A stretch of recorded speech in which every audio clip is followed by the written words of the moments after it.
The Ukrainian drone army is cleaning the battlefield of Russian equipment. This isn't limited to some smaller equipment, but include everything from ammunition depot to Russia's most advanced and expensive tank, the T-90M.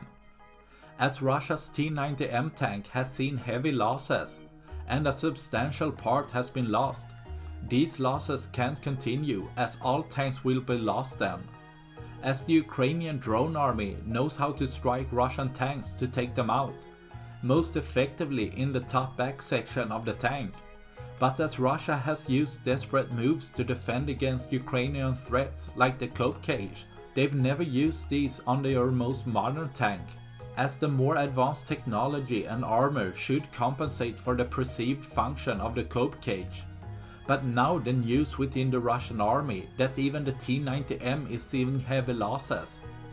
Even their newest tank is seeing the crew adding a cope cage, relying and believing very little on their equipment they use, even though it's supposed to be Russia's most modern, showing both the capability of the Ukrainian drone army as well as the low morale in the Russian army. That's all I had for this video. Please like and subscribe for more. Thanks for watching. Bye.